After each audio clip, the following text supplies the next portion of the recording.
Hey, good morning or good afternoon. This is Vito, and I'm here with my good friend Lucas. I'm in the United States. Lucas is coming to us from the United Kingdom.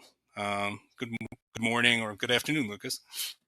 Yeah, good morning or good afternoon to you too. It's great to be on here. I'm glad that we finally got this going. Vito and I, we've been friends for, what do you think now, 10 years? A little over 10 years? 12 I think years? it's probably been closer to 15 because I've been Close to married for 12 15? years. Yeah, I've been Oh, married for gosh. 12 years. So we've known each other Wow. from before that. We first met when Lucas was an amorous young Brit pursuing a vivacious American girl who happened to Sure. be friends with my girlfriend at the time, now my wife of 12 years. And we've been friends ever since, really. Tale as old as time. Lucas, tale as old as time. Lucas was planning on uh, moving to the United States. To my disappointment, he didn't, but I'm happy he's done well for himself in his homeland, his soggy island The paradise. decision not to move to the States wasn't entirely because I'd have to have more conversations with you, Vito, but And you'd have to we watch found that baseball internet games means and yeah, but you've ensnared me via the internet anyway, and here we are. Um, nah. Well, so I, the podcast we're presenting here, right? We're calling it the Light Brigade, and the Light Brigade is a reference to Alfred Lord Tennyson's imperishable poem, "The Charge of the Light Brigade." Cannon to the right of them, cannon to the left of them, cannon in front of them volleyed and thundered. Canon, we're using it to mean canonical writings in the Western tradition, and we hope to volley and thunder talking about ideas. absolutely, I think there is. We come from different places, obviously, literally, although we both are, proud to be part of the English-speaking world, maybe, and part of Western civilization, and we're both educated slightly differently. I did history and politics at university. I know you did mostly literature, right? Although I know it's different in the States because it's kind of you pick a major or something. I don't quite understand how it Yeah. works. Yeah, you pick a Um, major. You have to, if you want to major in English literature, then you have to take upper level courses in it. So I did. When I went through in the early 2000s, it was very um, every class that was offered seemed very innocent. The Chaucer, right? The class about Chaucer, and then you got to mm, the class, and you learned after a couple of years that each professor was going to have his or her ideological bent. So you went to Chaucer, and they said, well, we're going to approach yeah, Chaucer from a feminist viewpoint or a Marxist viewpoint or this or that, and you just go along with it to get the grade. But I think that's right. reading this stuff and learning to analyze it was worth the price of admission. Yeah, I think you have to get that foundation, but I suppose what I'm hoping to do is build on the education I've had, maybe fill in the gaps. And I think maybe there's something about approaching it independently as well. As you say, without that ideological bent or the way it's being presented it to you as an adult as well, who's been through things, who's had children, who's had relationships, who's had probably half a career now. Some of Yeah, the stuff in these books that you couldn't really appreciate as a 19-year-old, you can sort of visit now. And I mean, the big breakthrough for me at the beginning of the year was my wife and I decided that these weekday evenings of Netflix TV series just weren't doing it for us. Lots of sort of 3 episodes into something and then forget it. This is terrible. yeah, Why don't we read instead in the evenings? And I thought, well, why don't I read Dickens and why don't I read Aldous Huxley and Dostoevsky and all of that kind of stuff. So it's been a wonderful year pursuing that, and obviously through doing that, I've been talking to you about these things because I knew that you were very well versed in them, and you've been kind of helping me pick my next book, reflect on my last one, and I guess we can do yeah. that out I mean, loud. there's a lot of things that I haven't read or I haven't read in a long time. I mean, the books that we're going to discuss today. One of them is Albert Camus' The Stranger, a book that I'm very familiar with. I've read it, I don't know how many times, 10 times or more. So I know it Wow. very well. And there's another. book that I came on that I discovered recently, called Man's Search for Meaning by Viktor Frankl. Frankl was a trained psychiatrist. He was taken to the Nazi concentration camps during World War II, and his book Man's Search for Meaning is about uh, kind of a philosophy that he came up with to demonstrate how people can survive in the grimmest possible circumstances imaginable, right? Mhm. The And I think that concentration these camp. concentration camps. So I think these two books are important to put side by side, because I think you can read one through the other. At least you can contrast them, because they I think they present two specific views of life and how life can be, what the meaning of life could possibly be. I think that we've Mhm. talked about this. There's a lot of new media outlets. I think Unheard is a British one that you turned me on to that I read all the time. And you hear Yep. over and over again that we The have a meaning crisis, crisis. crisis of Mm. meaning, right? Mhm.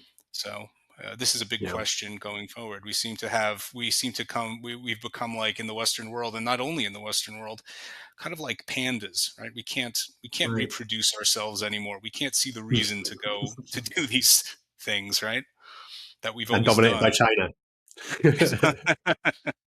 I think I think that kind of speaks to what I hope these conversations will be, right? Which is that is a modern problem, uh, but in reading, even in fantastic places like Unheard, I don't come across these resources, these answers that are there waiting for us in our canon, in our Yeah. history, in our literature. And it's there's something very interesting about kind of revisiting them and reading them through the 2024 mind. I've been struck with most of the things I've read, how relevant they seem, and not dated, not at a distance, not unrelatable. So, would it be best, Vito? I know you said you obviously you know The Stranger probably better, but I read The Stranger this week, so I would Oh, love to do the little it's synopsis of fresh to you. Please go that. ahead. Whereas Please go ahead. I read Man's Search for Meaning much longer ago, Well, about six I months would ago. only say that there is nothing, right. There is nothing new under the sun. There's Right. these problems are evergreen.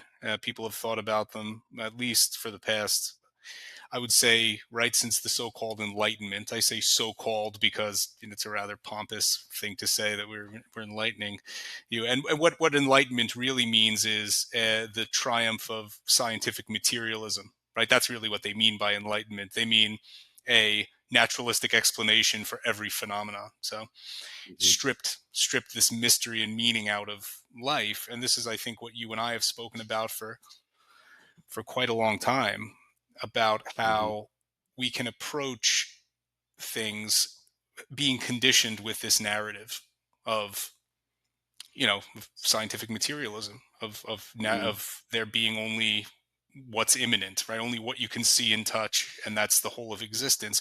But yet we somehow feel that there's something else, and we clearly, to survive, we need to think that there's something else. So how do we Mhm. approach it? Maybe the I literature. This is like why we're talking about the literature. that's it. I like that idea of Renaissance, right? Of going back to old texts and finding answers to current problems in them. If I were a little better, I would be quoting T.S. Eliot's. These things have been done. These things have done before for us. There is only the trying. Um, so yeah. So Albert Camus, Albert Camus. Do we have to do the French pronunciations? I'm not. He was a philosopher, right, rather than a novelist, but it is a novel, or rather a novella, written in Hmm. 1942. Some context that I didn't know when I read it, and I tried to read these books actually without context and then go and do the sort of research and context getting afterwards. But some context I learned was that he was part of the French Resistance, and so there was a lot to sort of sort out after that in terms of like what we do in terms of fingering blame, Well, moving on. right. So you have to say he was Algerian. I think that's what it is. Right, He of was course. part. Yeah. He lived in the North African French colony of Algeria. So there was But obviously this was sort of pre-decolonization. So would if he have yes. considered himself French rather than or some kind of French Well, he Algerian was rather than sort of right. Algerian now? He Yeah. was he was a Frenchman. Algeria, I believe, was considered part of metropolitan France, and clearly Right. he wasn't a Berber. He wasn't a North African. He was a Mm, European mm, Frenchman. So yeah. that had As emigrated they there at do, some point. yeah, as they do with their colonies now, right? The Right. they just incorporate them into the metropolitan Yeah. nation. So the book starts with a young man, Marceau, who his mother has died. That's kind of the opening line of the book. In fact, my mother has died, and he goes Yeah. to This her. is well. Hold on. To interject, this Yeah, is no, one of the please. most famous opening lines in probably 20th century literature. My French is going to be terrible, but the famous line "Aujourd'hui, maman est mort, ou peut-être hier, je ne sais pas." Which means Look at you. today, which means mommy died today, or maybe yesterday, I don't know. Mama Yes. is literally means mommy. So that opening line tells you a lot about Merceau's sensibility, I think. He says mommy died today. He's a grown man. He refers to his mother as mommy. So, So that's but he really interesting doesn't. because I think there's a translation thing there because in my version it says mother died today, The which does version put a different that spin on it. I've read, Mm, they actually use they mention in the notes that the translation of that word is that often in English we'll use mother, but it's actually a children's word that you would use for your mm, mother. right, So that interesting. tells you something about Merceau. Maybe it tells you that there's some sort of developmental issue with him psychologically or emotionally. There's some sort That's of a, interesting. maybe. Um, but yeah, so that line tells you, but then it tells you mommy died, but I'm not sure when it happened. Could have been yet today or Mm, yesterday. I don't know. yeah, which is an issue to do with the telegrams or whatever, and how he was kind of informed. The book is in two Right. parts. He goes to the funeral at the funeral home. He learns, doesn't really interact too much with his mother having a fiance in the old person's home. Yeah. There's a vigil. He comes back. He goes swimming. I hear this is a big thing with Camus in all his books. People go swimming all the time. People go swimming, but remember what happens at the vigil. He drinks coffee. That's a Right, big which is a thing bad in the thing for book. some reason. He yes, he has a cup of coffee. The funeral director, or no, the director of the Offers him the home, coffee. right, that he speaks to offers him some coffee, and he drinks some coffee because he's I don't Mm, see why I shouldn't have coffee. yeah. Everyone else is asleep. I'll have some. But that for some Mm. reason that becomes that's like that's like the shotgun hanging on the wall. If you've heard Yeah. if Well, you show a and even shotgun in scene one, it better go off by scene three. For some reason, he plants this cup of coffee there, and then it comes back later in the book. even before that, though, because we are informed pretty early on that it's unusual and people will look sideways at the fact that his mother is in a home Yes, rather than right. living And with him. his Right. if you remember his boss when he tells him that he has to take off, he's almost apologetic to the boss, and the boss says, "No, you can't help that your mother's died." Yeah. And we know, and people throughout the book say we know his neighbors say we know you did the best you could. You don't make a lot of money. What was your mother going to do living in this apartment with you, and so on. So there is that But there's background that something, there's some yeah, disapproval already there's something that there that it he's seems that he well. doesn't care for his mother enough. Yeah, and it is clear they didn't have an amazing relationship, Right. right? She just watched him, is how he describes it, like watched him Yeah. go about his life. And they lived in a Yeah. tiny little apartment or flat together. So the first half, he comes back, he goes for a swim, meets a girl who he used to work with. They make arrangements that evening to go to the cinema where Mhm. they watch a comedy, which I suppose might be another shotgun hanging on the wall, because that's Mm. an unusual thing to do the day after your mother died. Right. He mentions to Maria, her name is Maria, right? Maria Cardona, I Mm. believe. And he mentions to her that his mother died like the day before, and she's surprised. And he goes, Mm, yeah, no, no, no like, are you problem. okay? What are you doing here? In a sort of, yeah, way. Right. Then they go back to his place. They have sex. Right. Um, Exactly. he's fine with that in the morning, and so that's the kind of. And then it goes through. I don't want to every detail, but like it goes through his life. He has a. Um, there are a few people in the story, right? He's got the guy who runs the cafe restaurant Celeste. He goes there for meals sometimes. Hmm. He goes to work. He has someone in his building who everyone thinks is a Salamano. pimp. Oh, and that's So okay. You're talking about the other guy. That's Raymond. yeah, Raymond. Yeah, But I was going to bring up he has a guy who lives across the hall from him named Salamano, who's old and right with the shriveled weird and cat, weird dog. Sorry. yeah, has like liver spots, and he's an old man whose wife has died. Mm, And he has this mm, old dog who's lost all of his hair because he has a kind of a skin disease, and they both yeah. look alike. And Uh huh. the old man beats the dog all the time. You can hear him yelling and Yes. screaming at the dog, right? And you can Yeah. I obviously he's put in there to show um I like to bring up as part of a framing device that he's obviously we mentioned right before the call that Camus was a big fan of Dostoevsky, and Dostoevsky Mm, famously defined a human being as a creature that can get used to anything.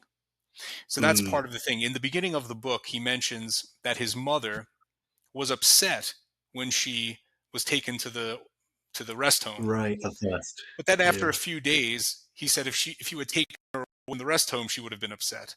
So it just shows Hmm. how quickly we can adjust to any Mm. condition. And And Salamano that, is another character I think is meant to kind of put that point into it's another example of his thesis that you can get used to anything, but that he hates the dog. But then later in the book, the dog like runs away and he loses the dog, and he's very upset about that, even though he hated it. He calls the dog a stinking bastard all the time, but he's very upset when the dog runs away. And he says goes missing. Yeah. something along the lines, his life had changed and now he didn't know what to do. Yeah. But that is a sort of trivial early seeding of that Right. motif, which Yes. later on obviously becomes much more poignant, right? Much more powerful Yes. because maybe we fast forward a little bit here. um, he gets mixed up with the wrong. He just says yes to a series of things. We were saying this earlier.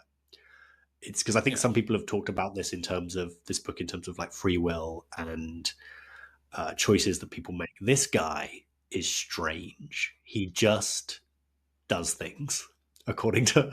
He just says yes to things, right? But not in a fun. I don't know if you've read the Danny Wallace book, Yes Man, that was made into a Jim Carrey movie. Not in a like say yes to life kind of a way, but Right. in a. It's quite bizarre. It's interesting you say that about him potentially having some kind of learning difficulty because there is an element there of you read these books and you're like, why has he just agreed to do this? Why has he agreed to do that? Tell me a little bit about Right. that. Right. So he's got a neighbor in his building named Raymond Sintes, who's a pimp basically. He's like a street criminal basically. But they become friendly. Raymond invites him to his house to eat, and he says yes. Now the whole thing about Merceau is that before this, you see his interaction with his girlfriend Maria. You learn over time that she, like a normal human being, expects something from the relationship. He is the type of a character where it looks like he can't differentiate between or chooses not to or sees no difference between different states of life, right? She asks him to if he wants to marry her, and he says, "Not really, but if it'll make you happy, I'll do it." And she doesn't understand that to him, one thing and the other are all the same to him. So he does this with Raymond all the time. Raymond invites him to his house, and they drink wine and smoke cigarettes. And Raymond tells him he's got a situation. He's got a girlfriend who he believes is cheating on him, and he wants him to write a letter. I believe it's to the local port accusing her of being a prostitute. That's it. Yeah. Isn't Hmm. isn't that what happened? Yeah. Yep. Yep. He writes the And he letter. says Yeah. basically, right, basically Raymond is functionally illiterate, and he wants Yeah. Rousseau to write the letter for him. And he says, sure, why not? He figures, why Yeah. shouldn't I do it? And from that point, he gets tied up more and more with Raymond, which leads to culminates with him committing murder. Right. And Right. there's a That's a big famous jump there. song I like called it. Yeah. Yeah, there's a famous song I believe by the Smiths. Was this the Smiths killing an Arab, which comes Oh, from this does it? book. Oh, that's interesting, Yeah, right? Yeah, because he and essentially he I think one of the choices again is that Raymond beats up his this girlfriend, right. and Morceau is with Marie, and they see it, and he doesn't intervene or even really say anything. They just kind of watch it happen, I suppose, until the police arrive. And then I think he help give the give Raymond an alibi with that policeman as well. So I think maybe I'm not Raymond says sure of that. something like, "Oh, this guy knows me," or something like that. Yeah, right. I think Gives him that's cover yeah, I think anyway. that's more or less accurate, right? But I think maybe the girlfriend is either related to or has some connection with an Arab group of She Arabs. is. I mean, she's the Yeah, native. she's I mean, Arabic. that's maybe I never thought of this before, but maybe that is significant. His girlfriend is like a Berber, I guess, or an Arab, whoever. Mm, She's a native Algerian. Raymond isn't, and neither is Merceau, right? yeah, Which you get, yeah. right? So he's involved with this girl. It is it clear that Raymond is pimping her? Is that really what's happening? I don't. So I could never get to the bottom of that because you hear before you even introduced to him, you're told that the kind of rumor in the apartment building is that he is a pimp. Yeah, I don't think you ever get clarity of that, but I sometimes think, am I just being super naive and that everyone else would read that and think, well, this guy's obviously a pimp? yeah. I don't know. He But they never says he. yeah. So basically, what happens is that the he beats up his girlfriend. Raymond does, and then the her brother and his friends start following Raymond around. Hmm, So Raymond invites Merceau and Marie to go to the beach with them. And when they go to the yep. beach, his Raymond's girlfriend's brother and his friends follow them there. And Merceau, I forget why, he has a gun on him, right? So there's Um, an or altercation to start with, and Ramond has the gun, and there's a right. knife as well. I think Ramond might even get stabbed to the arm, right? And but Oh yeah. then And he then the gives fight Merceau the breaks gun to up. hold, doesn't he? He gives that, so he gives him the gun to hold. Then they go back to the beach house where they're staying with a couple of Raymond's friends. They have some drinks, middle of the Yeah. scorching sun. Camus was very clear. It's hot, it's bright, almost like delirium inducing. And of Yeah. course, he's had some drinks. Then Morceau goes for a walk on the beach and sees the guy, I guess the main guy from the Yeah. from the altercation. What's really interesting about that, though, so he shoots him. Interestingly, and I think an important detail, he shoots him once, pauses, shoots him four times. Now there is no. It's very interesting here. There's no great explanation for why he shot him. I mean, you get the sense it's tense; they're kind of facing off. But the only kind of great explanation, it seems, is that the sunshine is blinding, and that's It's very like hot. it's Yeah. very hot. It talks about he can't see, and I wonder if that makes him think, well, is he running towards me or not? But it's It's important because never later on, explained. He doesn't feel no, like he just exactly, walks as he's walking up to the guy who's just lying on the beach. yeah, He doesn't explain why he's walking towards him. He's just sort of no, just drawn into the uh-huh. situation. Like it's sort of what's the word I'm looking for? Sort of subconscious, right? Yeah. He has no later on when he has to explain it, he doesn't know why he did it. But he walks So up to the that's guy and he shoots yeah, him, as they say. yeah, and that's the interesting thing because I think so. Part two then is about the kind of his imprisonment and trial, and there's an interesting scene where I think possibly because he's one of the French rather than a native, you get the sense. I don't know if it's a trap or anything. You're reading it with 2024 eyes, and he's offered, we're going to like take some details from you, but obviously your lawyer's not here. And he's like, oh, don't worry. Like, because as you know, he's just Johnny Yeah. easygoing, right? He's just constantly like, yeah, yeah, yeah.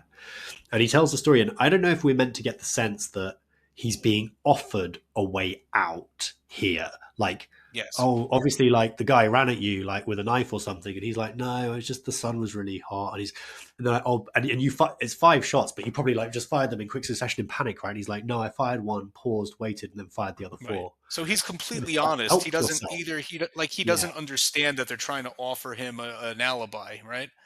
So But that's my question for you, Vito. Actually, it is. as someone Yeah. who's Go read, ahead. as someone who's 10 times and studied it, does he not understand, or does he not care?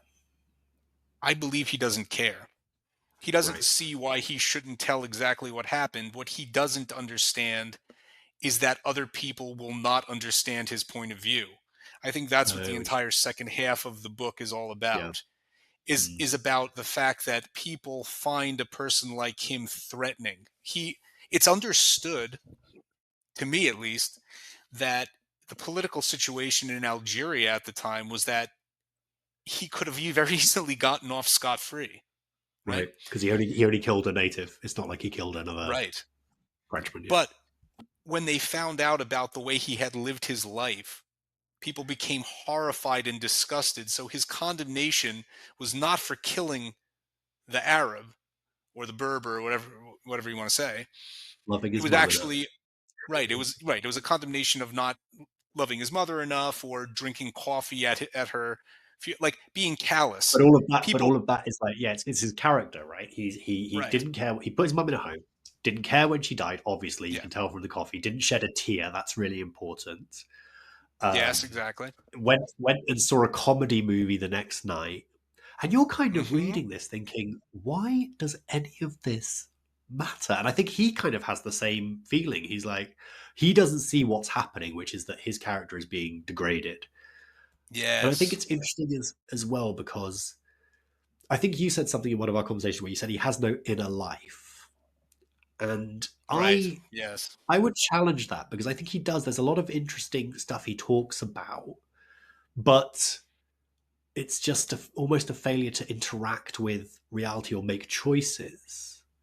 Yeah, I think he's Um, just sort of he's incapable of determining any direction based on value. He has no internal sense of value. There's no hierarchy structure of values in his life where he can't see the difference between one thing or the other. Nothing tells him I shouldn't become friends with this pimp.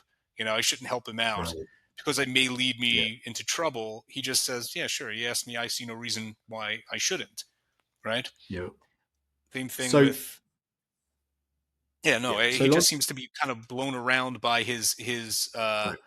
He just things kind of happen to him, and he doesn't see any reason to resist. And not just that, but I mean maybe to the point of a man can get used to anything. So it seems that this trial or the wait for the trial even goes on for a year, something like that, and he's in a cell and it's super boring. But he doesn't mind it. He doesn't mind anything. But He occupies himself what's by right? So what's one of the things that happens in the cell? I always remember this. This is actually, I think, taken from the kind of echoes something in the Brothers Karamazov by Dostoevsky, where the brother who's the novitiate is talking to his his advisor, the priest who goes into this whole thing about how there are people who consider themselves to be revolutionaries, but you can't be a revolutionary if you are shackled with bodily restrictions such as addictions. And one of the things the priest says, what's Alyosha and Father Zosima? Father Zosima says there are people who want to be revolutionaries, but the minute they're taken into prison, all they have to do is deny them a cigarette and they'll rat on anybody. So just to get a cigarette. So what happens to him in prison? He wants to smoke. He starts getting nicotine withdrawal, and the guy said, "Well, you can't smoke. You're in prison." "Oh, I understand that." oh yeah, I And then forgot what about happens that. after like a few days? He doesn't feel sick anymore. That's it. He's Yeah, gotten yeah. used to not having the cigarette. But he's mostly just puzzled by the cigarette thing. He still doesn't understand that he's being in some way punished. That He's he's just been like, that's such a degraded. weird rule. He Why? doesn't Yeah, identify himself as being a prisoner. He doesn't mm, understand that his crime has changed his right, right. status in a certain way where he's not on the same level as the prison guard. I think Yeah, that's part of it. yeah. and I think that so he again to the point of there is an inner life there. He is able to find coping mechanisms that he seems to find quite agreeable. He sleeps a lot. He has this way of cataloging the detail of the wall that he's staring at, right? Right. Um, but it becomes clear that the trial is not going how it's meant to be going, um, and eventually the sentence is given out, which is decapitation, guillotine. Right, this Oh, is French right. He's law. getting, yeah, right, right, right. Yeah, and then I think there's still some sense of hope that that will be appealed or something, and then he's visited by a priest at the end. Right, the priest. So what happens when he visits, when the priest comes in? How does he react? Very angrily. Right. He But doesn't why? like the priest at all. So he's not well. He's not a believer in God. So I think there's that part of it. But I think at Right. every stage on this journey, he's being offered redemption in some Right. form or other, right? And initially, redemption from like just don't hang out with Raymond, hang out with Marie. She's lovely. um, don't Right. uh, tell the policeman some bullshit story to get yourself out of this problem that Right. they Right. that they want you to tell them. And that, but then this final redemption is almost here's a spiritual redemption for you. Then here, take this one at least. And he's In other like, words, what no, well, what does he actually say? He says, "I finally freed myself from hope." He says right, something along those lines. He says, yeah, "Finally, I felt yeah, cleansed from hope." Right? mm, That his the thought in his mind was the reality of his situation had never really come home to him. He'd always had this, I guess, the idea that he would be reprieved or something like that, but then he realized it wasn't going to yeah. happen. And he has this angry outburst against the priest and chases, and the priest leaves. And then he And says, the priest finally, seems really he shocked. It understands. seems that this has not Yeah, happened to him before. This kind of reaction has never right. happened to him. And he says that he finally understands his mother, right? Who had played, he said she had played at marrying again as her life was coming to a close. He says he finally Mm, understands his mother. mm, And then he says, and then one of the last lines of the book is something that I always remember because I don't, it's open to interpretation, and I can tell you what the line is, and then I can tell you what I've always thought about it. But okay. he says at the end that he was finally prepared for the day of his execution, and for all to be completed, he had only to hope that the crowd would meet him with cries of execration or hatred, Mm, right? So right. why is that the last line? Why does he say that? Why does he think that? Um, I have my Mm. idea, but I'd like to hear what you think. So let me read it here. For all to be accomplished, for me to feel less lonely, all that remained to hope was that on the day of my execution, there should be a huge crowd of spectators, and they should greet me with howls of execration. Howls of execration, I right? so I hadn't thought about it in the way you have, but you've put me on the spot. Let me have a little go. I Yeah, think I think he wants to mean something. He hasn't meant anything. He's drifted through life. He's made no choices. yeah. He is nothing. And this would be something. Right. That's what You I reckon? thought. I thought yes, because I think what the entire lead up to it explains is that there is a I believe there's a set of moral assumptions that kind of hold society together. He hadn't realized that his outsider status, his unwillingness or inability to take part in this moral play, this morality play that people live through, made him a threat to that order, right? People saw the way he lived his life and they heard about how he had no care for his mother, about how he conducted himself after she died. And they thought, this guy isn't, he's somehow not There's something wrong human. with him. He's There's faulty. something wrong Yeah, with him. exactly. And it And because wasn't he that he sits there killed this and guy. takes it all, he doesn't even push back on it. Right. The judge offers him an opportunity to be like, "Do you want to say something for yourself?" And he's like, Yeah. "No, not And you're really." right. I think what it is that for his life to have some kind of a meaning, it, he has to face the crowd and understand that they've drawn a lesson from his death. It's Right. reinforced their moral order that he couldn't take part in because of his own personal limitations or something, or his own choices, whatever, whatever you want to say. So you talk about Dostoevsky parallels, right? This is very similar, I think, to Crime and Punishment, but also to Notes from the Underground. This is I was interested to read that the first translation of this book, The Stranger, was actually The Outsider. Dostoevsky writes Oh, about outsiders, right? Living in apartments, going to work, but not really connecting with the society around them. The big thing in Crime and Punishment is, and in Notes from the Underground actually, is the difference between a man of action and people who just drift through life and things happen to them. So we know Camus was a big fan of Dostoevsky, and I wonder, especially with Crime and Punishment, right, which similarly hinges on a murder, but the difference is in Crime and Punishment that one is done consciously to become a man of action, to step over. I think is the phrase that Dostoevsky used, like Napoleon, right? Someone that acts upon the world rather than is acted upon. Be a great man. yeah. I mean, the parallel doesn't end there. I mean, if you've ever seen, there's a book I read, named "The Death of Ivan Ilyich" by Leo Tolstoy, and it's Mm, basically the same story. This was like, I think, something that was an idea that was uh, in vogue in Russia in the late 19th right, century, mid to late 19th right, century, of people just dropping out of society. right. And the character in The Death of Ivan Ilyich is just such a man. He just sort of floats through life. And this idea, I think, from the Bible, that the lukewarm will be spewed forth from thrown away from God. And that's the idea, that you can't just float through life. You have to say yes to life emphatically. And I think Mm, that's where you see Merceau has failed to do that, right? mm, He's right. been able to Yep. he's been able to say yes to life in a way that means something.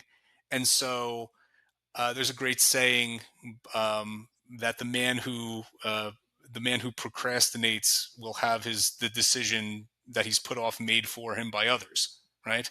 I think that's Right. what it is.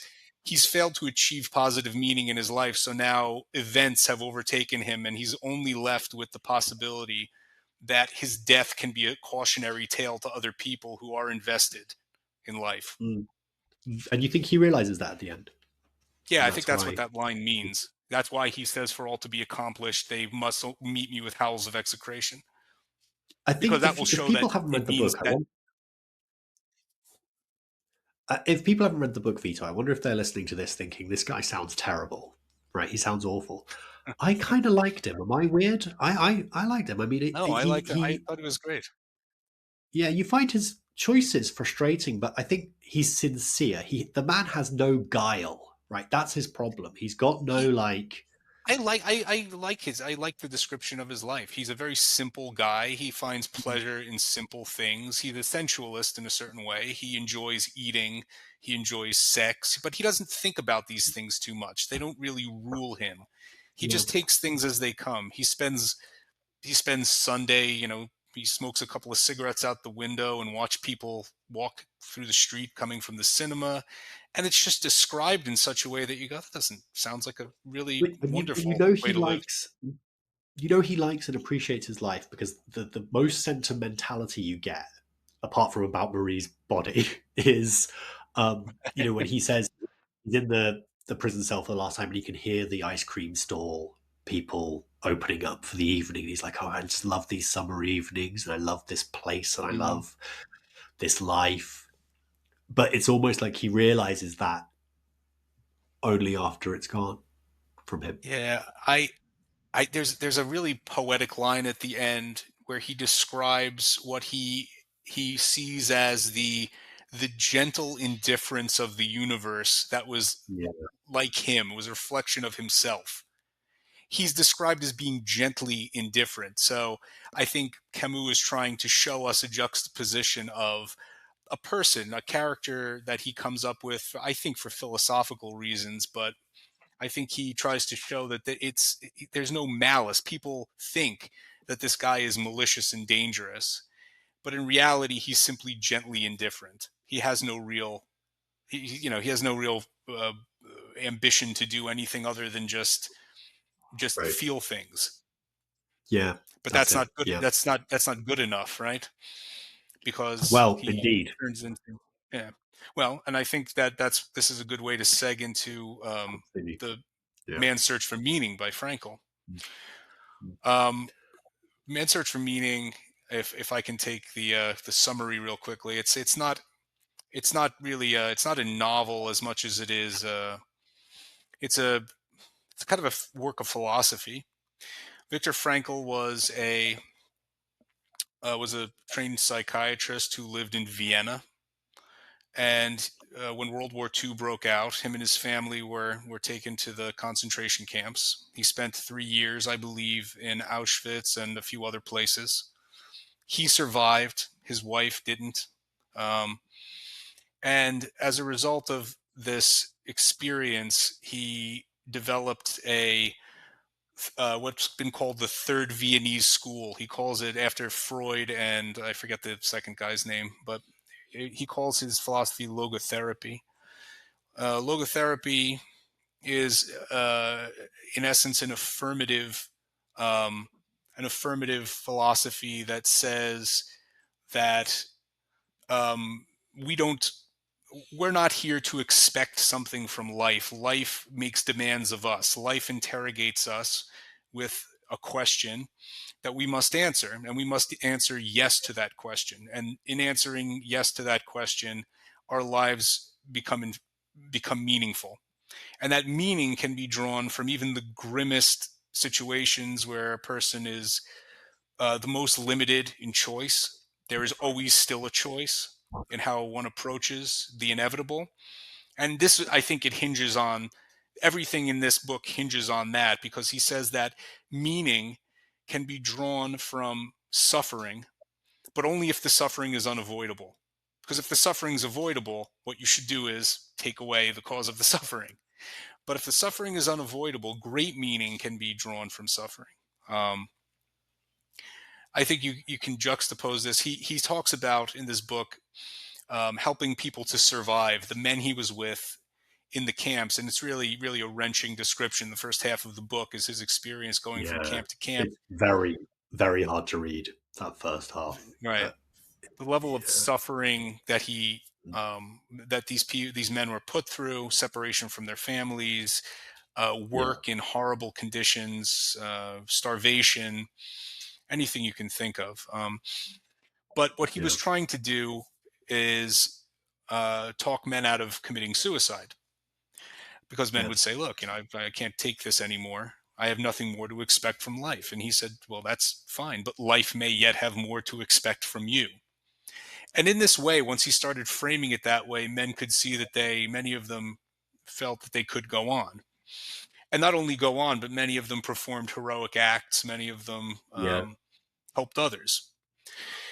So the idea that life is If I could, intrinsically if I meaningful, can, regardless of the circumstances surrounding it, is part of, I think, part of the main point here. But go ahead.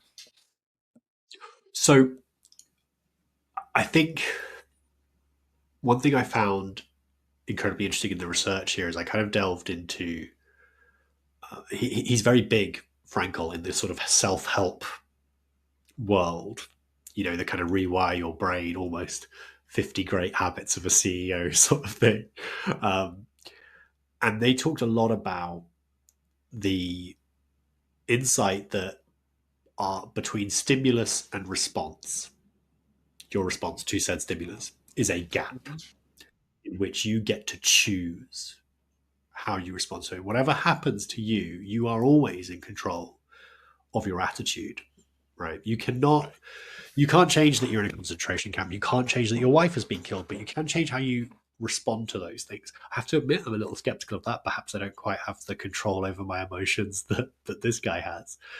But it's very interesting. I mean, one of the examples I think he gives, right, is if you're being told your wife has died, possibly years ago, presumably in agony and humiliation, reframing it to, well, she's no longer suffering. I am. I would have preferred that, is a sort of Yeah. way of, you know, Oh, I'm pretty, he again, says, pretty what does skeptical he about that. say? It's something. Well, he says, he gives an example of this rabbi he met whose Mm. wife and 6 children died in the camps. And now he's gotten remarried and he found out that his new wife is sterile. So he can never have any more children. So Frankl tries to tell him, having children isn't the whole thing. There are other points to life. And he's like, but let's get down to what really upsets you.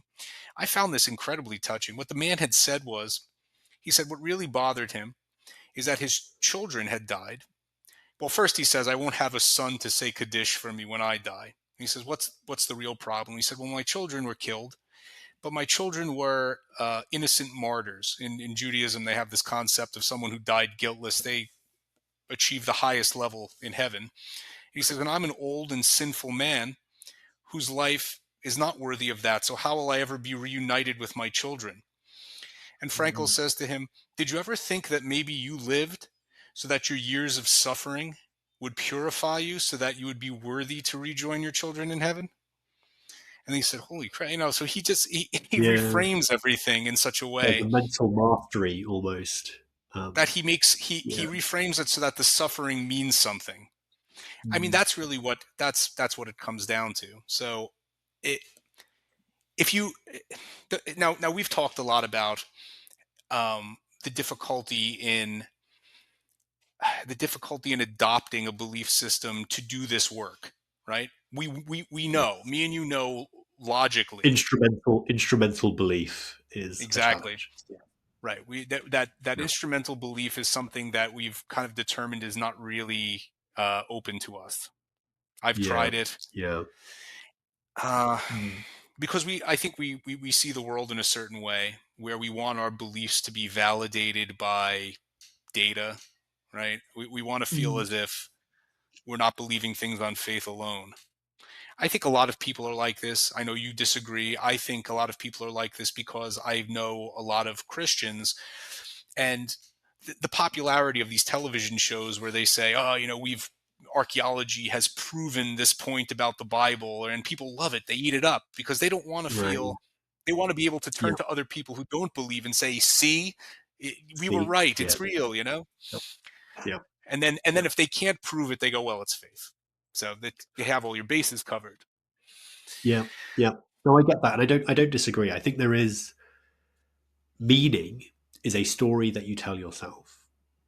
It get you out of bed in the morning, propel you to do all the parts of life that are not enjoyable. So Hmm. to not be Marceau, to not just pursue the next shag, the next nice drink, right? But you have to get up in the morning, you have to get your kids ready for school, all of these Sure. things. And I think Frankl says that people with a religion were like automatically sorted in the camp. They Right, had right, that right, story, right. they had that meaning, they would do better. Everyone else, you've got to try and find one. And the point I think I've made to you a couple of times is we are in what I think is a historically unusual moment where we don't have a story provided to us that we get to go through life that's almost never questioned. The Christian story is fading or faded. The nationalist story, British American, fading or faded. The science story, inadequate. And in fact, if taken, perhaps we've talked to some of this new atheist stuff of like, oh, it's all meaningless, embrace it. Like that's Yeah, hedonism. That's right. the I stranger. think That's that's. not going to. I mean, Yeah. I think that's something that you and I can speak to because both of us were taken in by the new atheist movement, 20 years Sure. ago. I read, Hitchens and Harris and Dawkins and the rest of them, and um, that hasn't that hasn't aged well. I don't think they No, seriously, as very I've well. said, it's that what they try to do is they try to take, nature, and they'll use the, what's his name, Carl Sagan line. We're all made of star stuff, but who cares? If we're all made of star stuff, Yeah, it's not important. Nature is exactly. not impressive unless, to me, unless there's intelligence behind it. If it's just dumb, you know, causality, there's no creative force behind it, then it's just kind of incomprehensible, right? It's just vast, Absolutely. kind of frightening, makes you feel really, really small, but it doesn't interest me in any way. Um, And I feel no every connection year, with it. I think every year that passes, Frankel gets proven more right here. So I listened to a interview he gave where he talked about this is I think this must be the 60s or something, and he talked about how the suicide rate in welfare state, high standard of living Austria was higher than in the camps.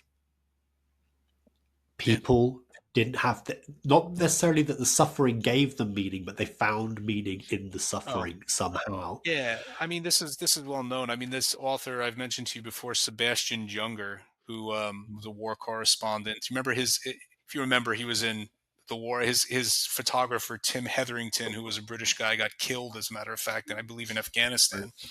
He did a documentary where he was embedded with soldiers in the Korangal Valley, and he recently wrote a book. He actually had a near death experience. He's an atheist, and he had a near death experience, and he saw his father, who was also an atheist, and his father was like, "Hey, come on, let's go." So, I I don't want to go off on a tangent. These near death experiences are fascinating to Yeah, me, yeah, um, yeah. We'll cover. but he Maybe we'll talks. find a book that covers them. Yeah. Yeah, I mean, but he talks about in one of his previous books the way that even though he has a lot of money, he refuses to live in a wealthy community. He lives in a city, in a community with a bunch of lower income Hispanics. He goes, because I can't live. He's like, I can't live around rich people. There's no connection with anybody. There's no sense of community. I have to live among people who depend on each other.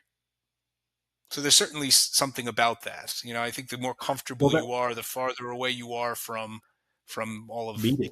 that meaning. Yeah.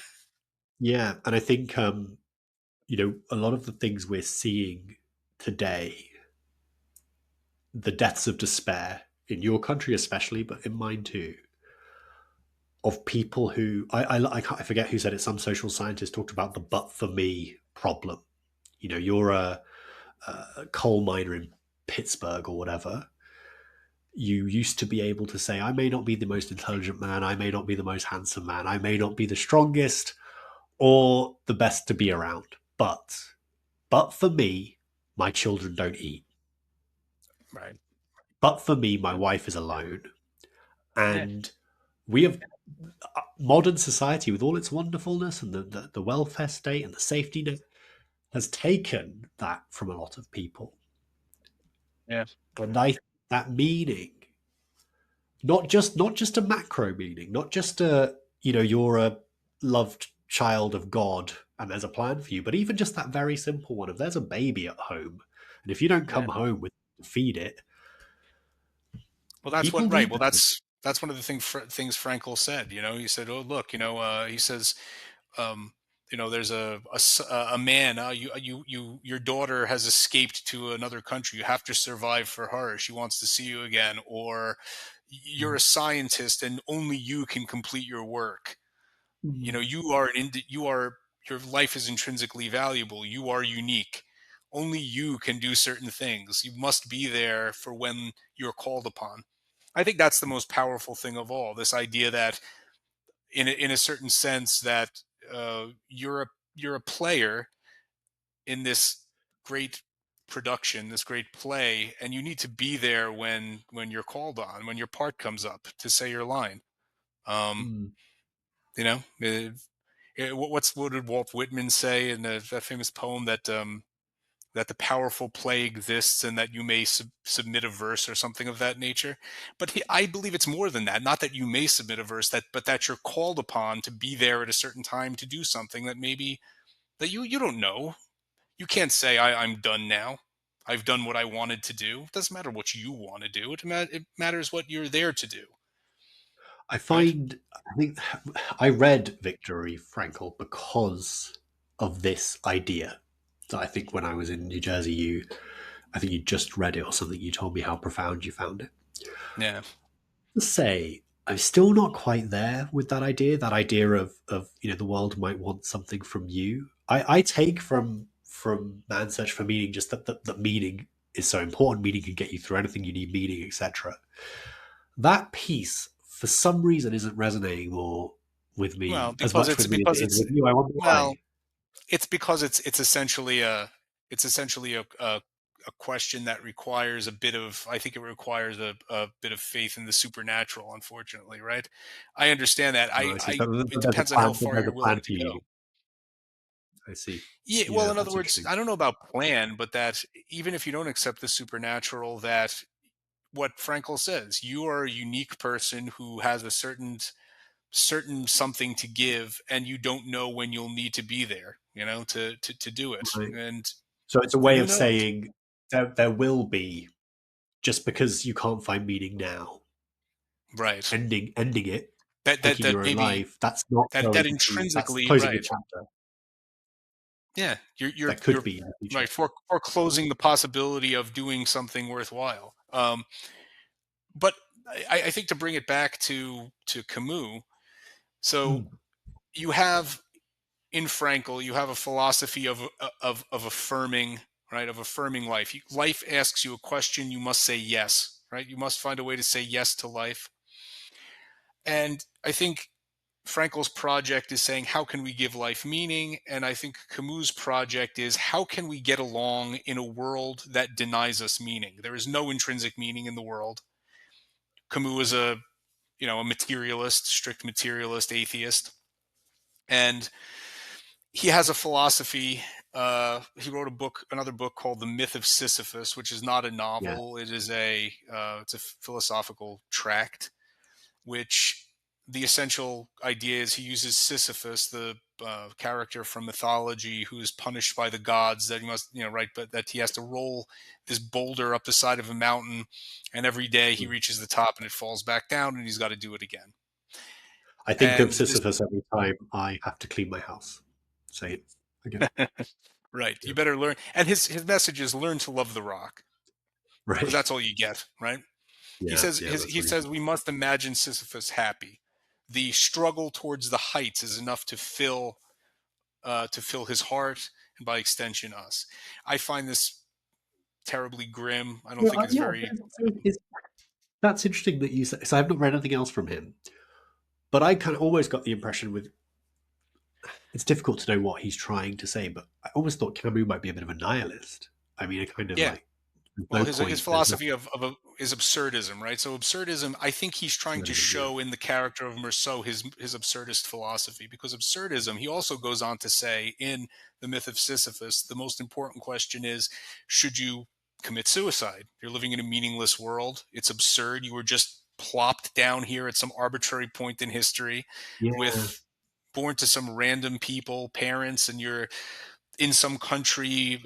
You're not in control of anything. It's absurd intrinsically. So should you kill yourself? And the best he can come up with is, you shouldn't kill yourself, because death, non-existence, is just as absurd as existence. So going from one absurdity to another is not Yeah. necessarily an improvement. Once again, I And don't I find worry. this No, but I coherent. worry, Vito. I worry that that's I worry that Camus might look at the world today and think a lot of people have bought into his view, right? Yes. Yeah. That kind of, we're just stardust. Have as many sexual partners as you can. Have as many nice meals. Go on some nice holidays. Rack up those experiences and Yeah. enjoy yourself, and then you're gone. What was the famous new atheist advert on the side of the London buses? Right, it was, "There's probably not a god. Enjoy your life. Yeah. Right. Right. Stop But worrying. but Stop why worrying and can't enjoy yourself." yeah, Yeah, but why can't we do that? That's the question. I mean, why was that wrong? I think it clearly misunderstands what type of creatures we are on some deep basis, right? yeah. I find it strange though. Maybe you can help me with this. I want we chose these two books because what connects them is the idea of meaning, or like, or perhaps Right. potentially lack thereof, right? Yeah. But another thing that we could say connects them is Dostoevsky. Yeah. How I can see the clear thread between Dostoevsky and Frankl. Hmm. I think they would agree more on spiritual matters or meaning or things like that. Camus Hmm. writes this character who reads a lot like a Dostoevsky character, but I think in many ways repudiates the Yes. idea, the more central, the more meaningful ideas of Dostoevsky. Well, right, because in I think in Frankl and in Dostoevsky's writings, there people are redeemed by suffering, right? Yeah, I think because of the nature of the character, because Camus writes Meursault as this personification of his absurdist philosophy, that redemption, at least in the same way, is kind of is is unavailable to Meursault, right? and His suffer. Raskolnikov has that redemptive moment when he goes to the police station. He kneels on the ground before he goes in. Mm, He's been tortured by what he's done. There is no sense in which Marceau is tortured or open to redemption or interested in it. right.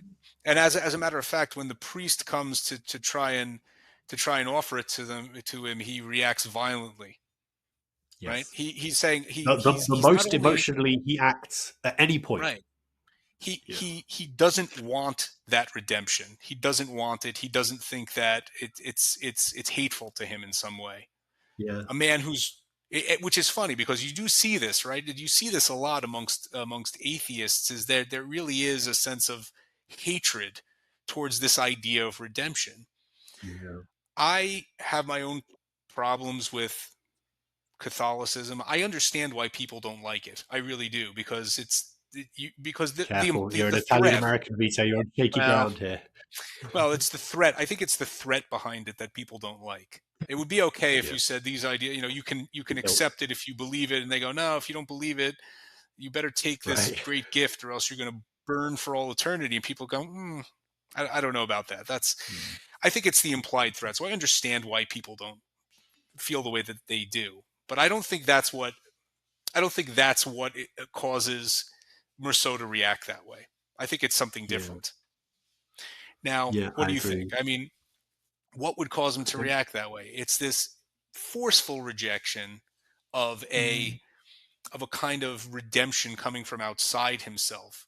The redemption that he has is sort of when he realizes it's almost like it's kind of like a Buddhist kind of nirvana where he says like I realize that the universe, which is gently indifferent, is exactly like me and I am like it.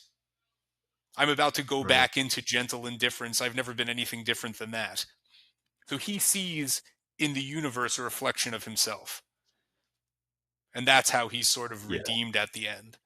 But this idea that you can be redeemed through suffering is not he doesn't there's just no sense in it because he's not really suffering when you come down to it, right? He doesn't have any qualms of he has no moment of where his he has no conscience, right? He doesn't feel bad about what he did. He doesn't really suffer when he's in prison. He just quickly gets used to everything.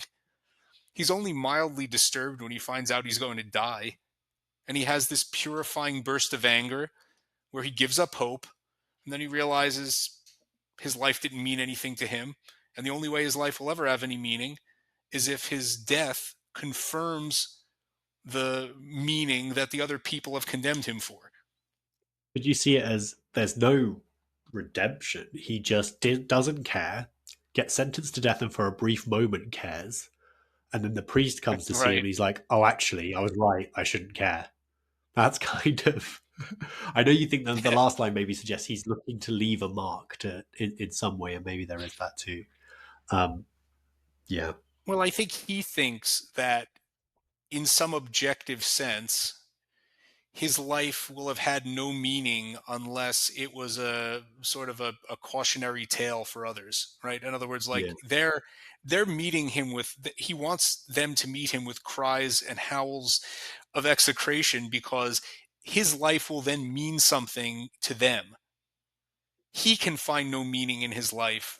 They're giving his Correct. life meaning by Yeah, yeah, saying this is an example of how not to live. So it's like a right. negative, Yeah, right? He's saying yeah, yeah. I'm showing them And it's they're for other using me as people. an example to others. Yes. Yeah, for other people. Have you heard of or read the Merceau investigations? No. You investigation. So this is. I only learnt about it this morning. It's not Camus, but another author kind of picks up the story, an Algerian author.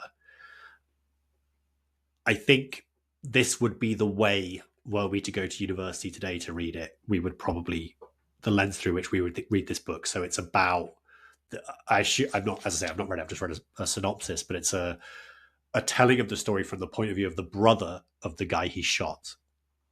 And the Uh, kind of common refrain is he will say, "My brother had a name," right? So again, it's this idea that the natives are this other kind of backdrop. They're not, the guy's not even really a character, right? He's just a scary guy who gets shot. right. Um, if you'd heard of it and if you thought it might be worth reading, I'd like to. Yeah, I'd like to pick it up. I love this book. I've always loved the book. I like the book. It's funny because the book itself kind of is like a. I think the way it's written has always seemed kind of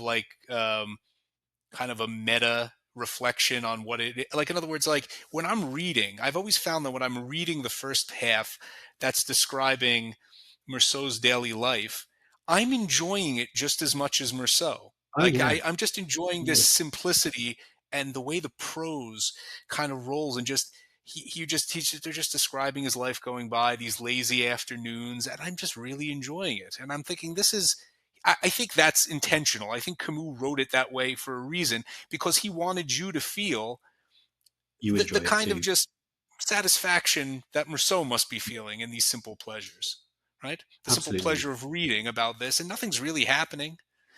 And it's just an interesting. They're describing his actions, and he never psychologizes Rousseau. You never know what's going on in Rousseau's mind.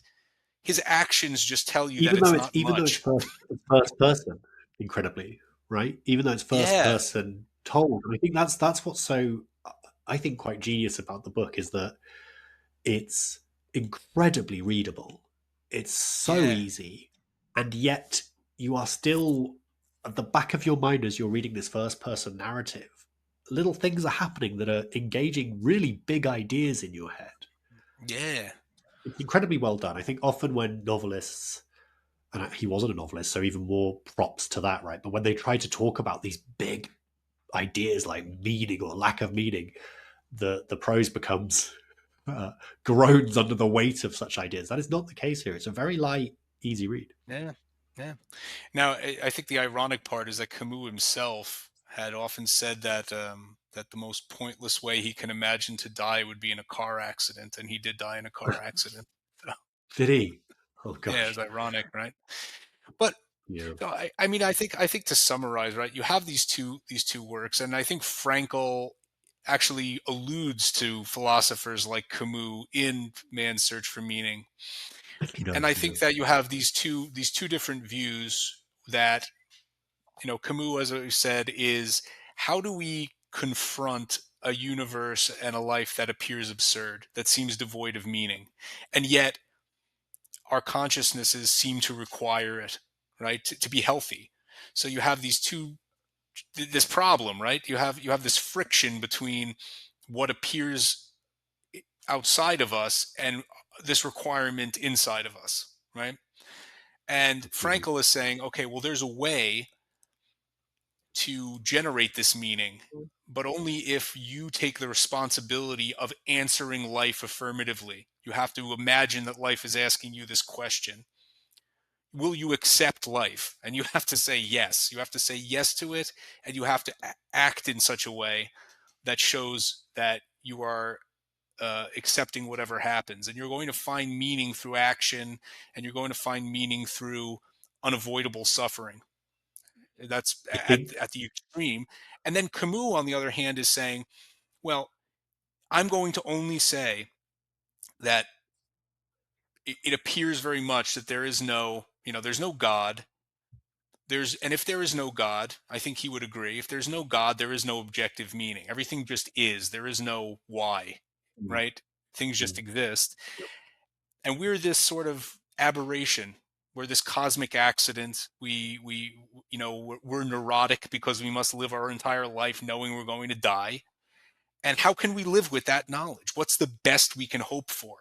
And I think that's what Camus is trying to do here. He's not trying to tell us how to have meaning. He's trying to tell us how to survive in a meaningless world. And I don't, Yeah, that's I've interesting. often found that Camus' work was insufficient because it just doesn't. I don't think it's productive, right? I think it states the problem, but I don't know how it tells you to approach the problem in a productive way. I think it's possibly even worse than that. I think it might be a path to despair. I think it's. I feel like if I start thinking like that, I could go down a very dark path. Like it doesn't matter if I pick my kids up from school today or not. That kind of thinking. Yeah. I wonder what he was like as a guy. I bet. I think I probably would rather have Viktor Frankl as a friend somehow than Yeah, I think Camus. Viktor Frankl is a very humane man. I think Mm, the having gone through what he went through, seeing people at their absolute worst, he actually he says it's amazing because you would think that the outside circumstances, the circumstances that a person is in, nature versus nurture, whatever you want to call it, we live in a mechanistic world. The circumstances you're in are going yeah. to dictate everything about how you think and feel. He goes, and yet the concentration camps are one of the greatest experiments to test that. He goes, and what we found is that there were people who behaved like animals and there were people who behaved like saints under the same Mm. conditions. How do you explain that? Right? But I It's not think that simple. I think no, and I think maybe to wrap this up and think about like how these books are useful insights for life and for just going about daily life. I think there's a lot in one of them is the cautionary tale for me in Camus. Maybe what Merceau would have wanted everyone to take away from it at the end, right? Right. Right. And Frankel's is one of real comfort, but also challenge. It reminds me a little bit actually of have you seen this viral Jocko Willink short video? Jocko Willink, that like Yeah. Yeah. I Navy know who he SEAL is. guy, Yeah. motivational Right. books and stuff. So there's this thing of like his philosophy is good, right? So and he says it is gruff, like American. So he sounds really cool. I recommend people to look at it. But he will say, like whenever something bad happens in his life, he'll say good and like see the opportunity. So you didn't get that promotion at work, good. More time to work harder and get better. Right. You injured yourself, good. Time to focus on other things while I recover and show how mentally strong I am to get over it. That kind of thing. Sure. And I think that there's we haven't talked about free will here, but I think it's very similar to this in terms of you get the sense that Merceau's on this sort of conveyor belt and there's nothing he can do, whereas Frankel is very clear that you have a choice even in what appears to be the most choiceless situation. Exactly. You can decide how Exactly. you respond to things. And I think for going about daily life, there is I talk about a path to despair. There is all a temptation in me, and I'm sure in a lot of people, and especially these days, to say, "Oh, everyone's against me. Oh, that guy screwed me over. He got promoted when I should have. I live in a smaller house than I should because of terrible government choices that are nothing to do with me." All that, and that is all of those things might be true, but to dwell on them and think of them is to end up embittered and to feel that you have no agency in this world, that you're not acting Right. upon it, is so much less useful and helpful probably than to think in every moment you are choosing how to behave and who to be. Yeah. I mean, I think there's a lot of power in you think psychologically, certain people have trained themselves to be almost indomitable in the sense that they see every single thing as a chance to do something that they couldn't have done before.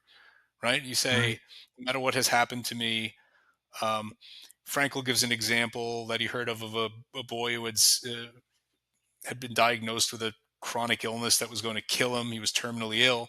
And he wrote to a friend who said, I saw a movie about a man in a similar situation, and he made, he died wonderfully, and now I've been given the same opportunity. I mean, Yeah. it's hard to I mean, believe. It's hard to believe when you're told that people say that or they've thought like that, but I think it's possible. If there's anything that gives you hope, it's got to be that you can right. transcend And we have the suffering by giving it meaning. and it seems to us in our quite comfortable lives quite outlandish to respond like that. But we have the evidence. Frankel gives it to us from the camps. But in my work, I've interviewed many terminally ill cancer patients, and that attitude is more common than not, actually. People Hmm. are people do rise to these moments in beautiful and incredible ways. That's heartening, certainly, and because the reality is We'll all get there. we're all going to get there. So, but not today. I am That's the important thing. not today. Exactly. I'll close this off with I was listening to a podcast or something. I can't remember what it was, but it was this lad, just a bloke really. He was talking about how he's got a agreement with his friends that when they are in that waiting room and they're called into the doctor's office, and the doctor says, "I'm sorry, sir, you've got 6 months to live." They've all agreed with each other that they're going to go fucking fair play. It's just a way of like with your chest just facing that moment. Yeah, Yeah, sure. Yeah, right.